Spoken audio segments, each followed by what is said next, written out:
Allahu Allahu Allah Allahu Allahu Allah Allahu Allahu ya Allah ya Rabbi ya khaira mu'ti.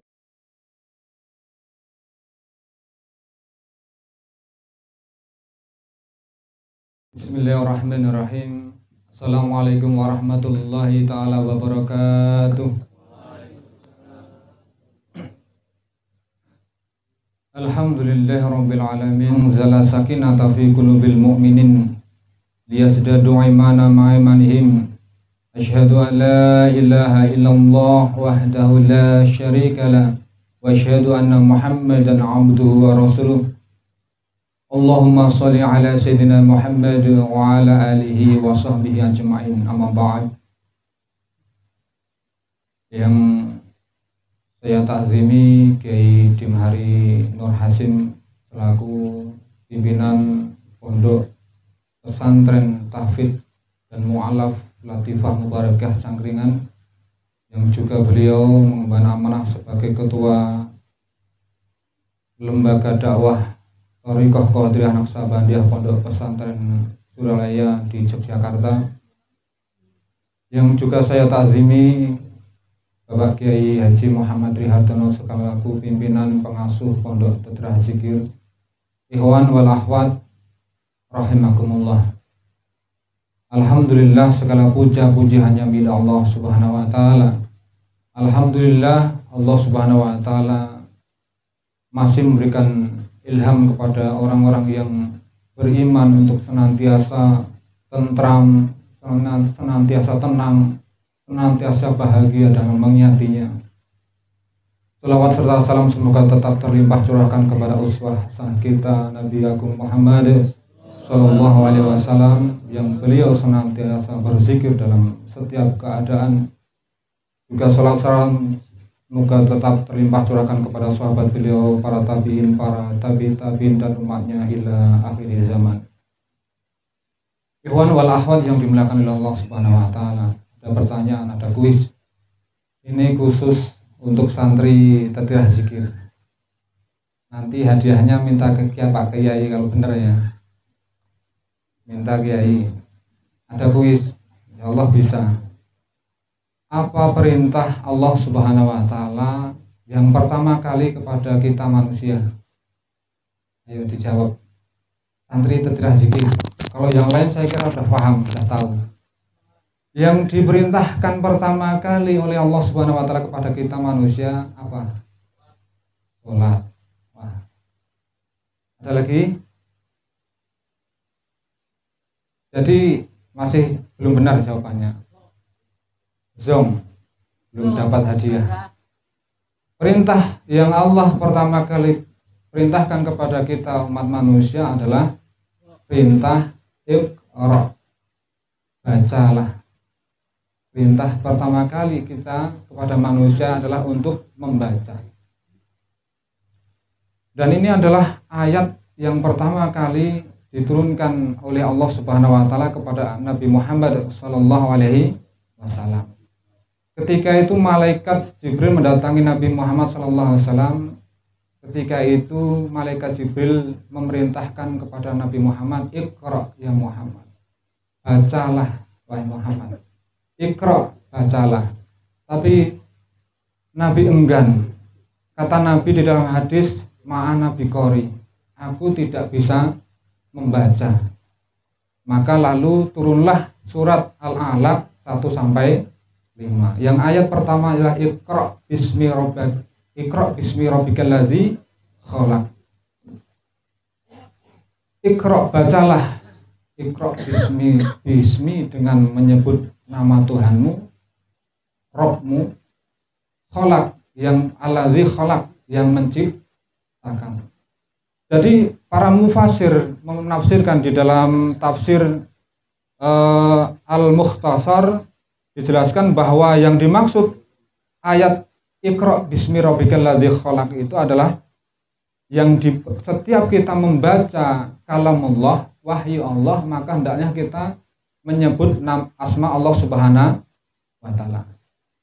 Jadi ketika kita membaca ayat kalamullah wahyu Allah, itu hendaknya kita membaca, menyebut atau berzikir kepada Allah Subhanahu wa Ta'ala. Dan ayat ini ada dua, Bapak Ibu. Yang pertama adalah kalamullah, yaitu Al-Quran. Yang kedua yang wajib kita baca adalah ayat-ayat kauniyah, alam semesta. Jadi apapun yang seharusnya orang yang beriman mengimani Allah, setiap apa yang kita lihat, apa yang kita tatap, apa yang kita saksikan, hendaknya kita mengingatkan akan keagungan Allah Subhanahu wa Ta'ala, menyebut nama Allah Subhanahu wa Ta'ala, bukan hanya membaca Al-Quran. Insya Allah ketika kita membaca Al-Quran, pasti kita akan menyebut nama Allah Subhanahu wa Ta'ala. Bahkan setiap surat ada Bismillahirrahmanirrahim, selalu disebut nama Allah. Maka di samping ayat kalamullah, yaitu wahyu Allah Al-Quran, maka hendaknya setiap kejadian, setiap keadaan, semuanya yang kita lihat, misalnya sekarang kita lihat tanaman padi, tidak mungkin padi tumbuh dengan sendirinya, pasti ada yang menumbuhkan, yaitu Allah Subhanahu wa Ta'ala. Tafakaru fi khalqillah wala tafakaru fi zatillah.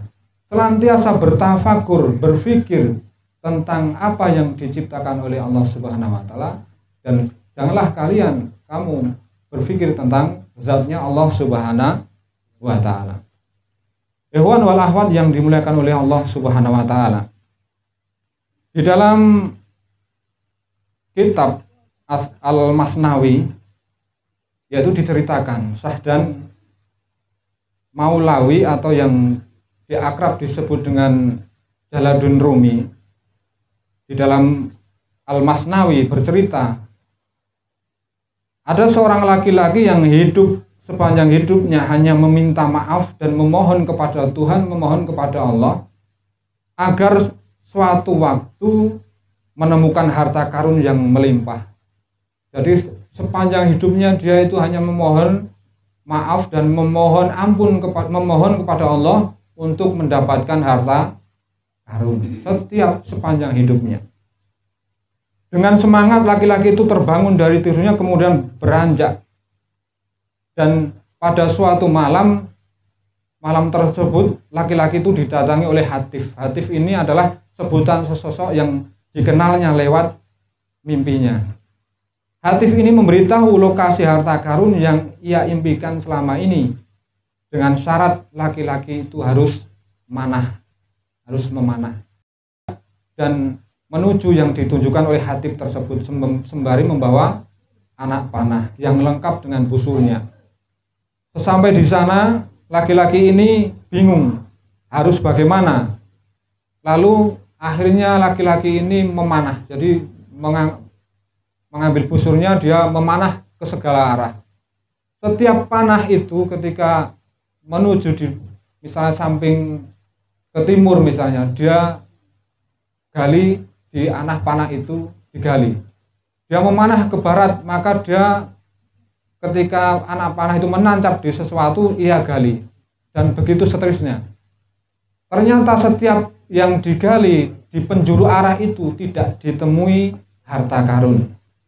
Maka dia pun bermimpi lagi. Dia kembali dengan penuh dengan kekesalan, dan dia pada malamnya bermimpi lagi. Dan dia didatangi oleh yang namanya Hatif ini. Dan ia protes terhadap petunjuk Hatif karena tidak menemukan apa-apa. Ketika anak panah dilepas, dia gali tidak menemukan apa-apa. Tapi dengan entengnya Hatif ini mengatakan, engkau salah. Seharusnya anak panah itu bukan engkau rentangkan jauh-jauh, melainkan kau lepaskan saja.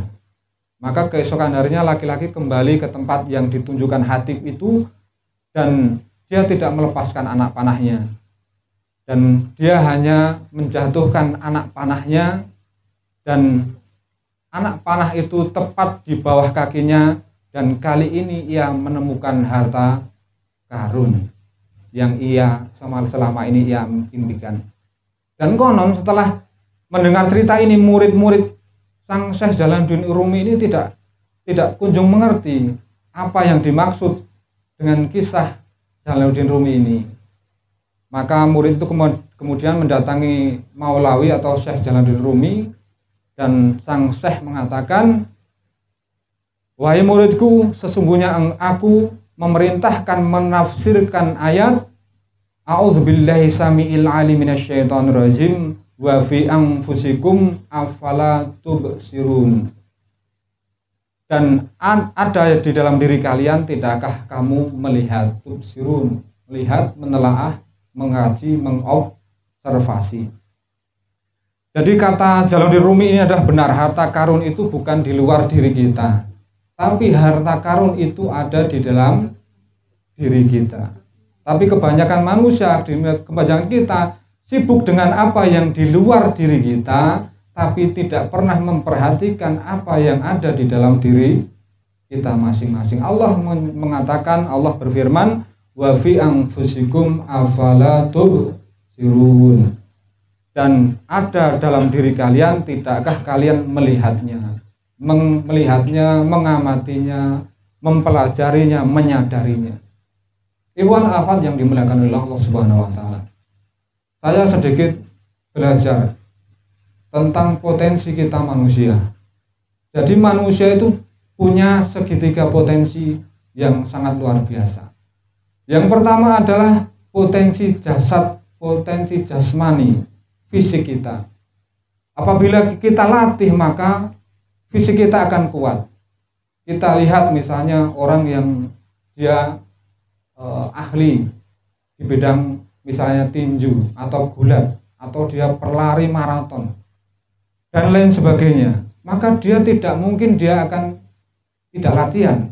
Pasti dia latih fisiknya sedemikian sehingga hari demi hari dia latih fisiknya, maka dia akan kuat, dia akan terampil. Misalnya latihan nyopir, maka fisik ini akan terampil nyopir. Latihan tinju, maka fisik ini akan terlatih untuk menangkis terali, untuk berkelahi, untuk tinju, gulat dan lain sebagainya. Seperti itu fisik kita. Apapun yang kita latih, maka fisik kita akan terlatih, fisik kita akan terampil, fisik kita akan kuat. Tapi ada sisi positif, ada sisi negatif fisik ini. Orang yang punya potensi yang misalnya dia akan diarahkan kepada misalnya tinju itu di ring tinju, tapi orang yang punya sifat sisi negatif, maka dia akan jadi preman.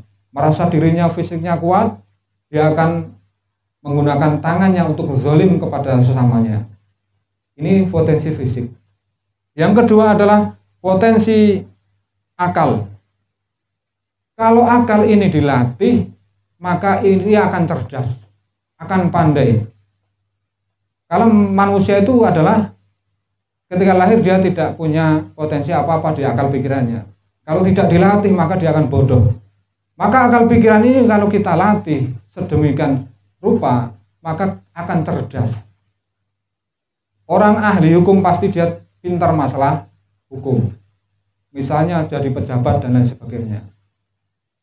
Dan lain sebagainya. Kalau itu akal kita kembangkan, akal kita latih. Tapi betapa banyak orang yang pintar itu dia menipu.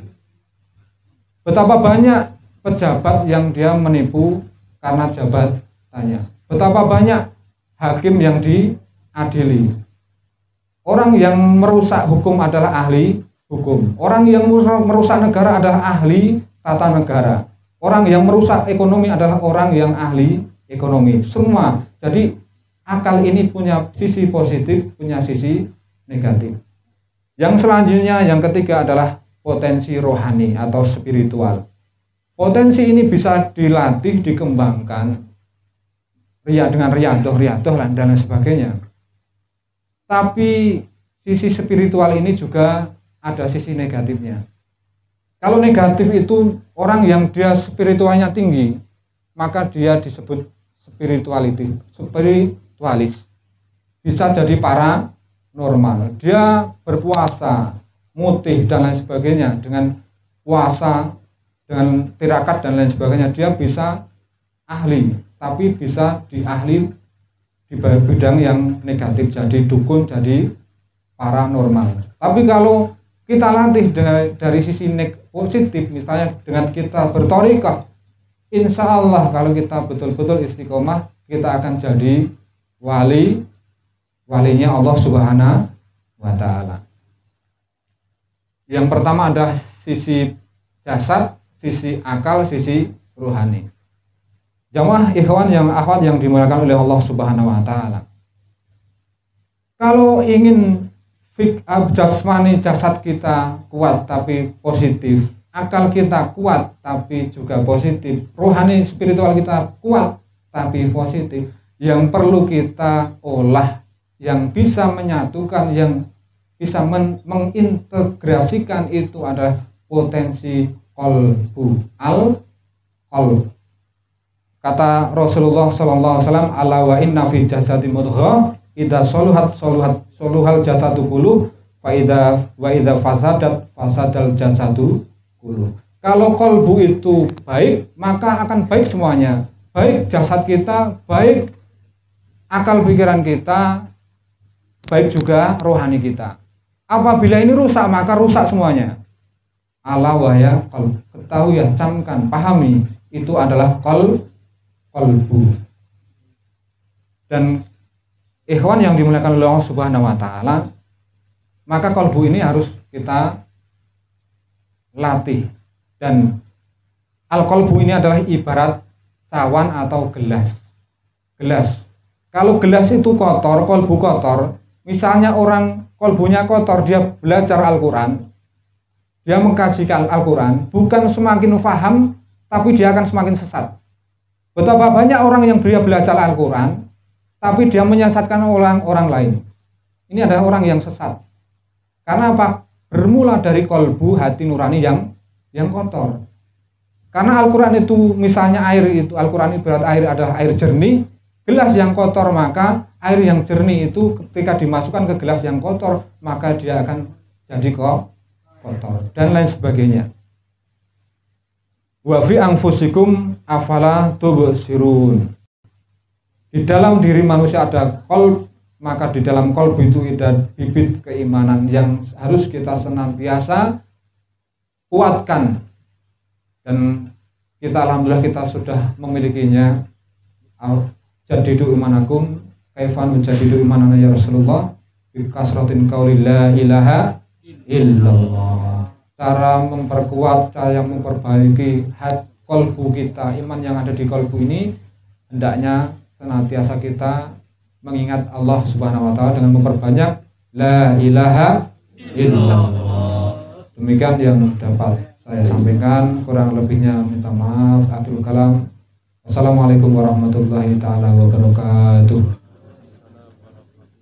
Allahu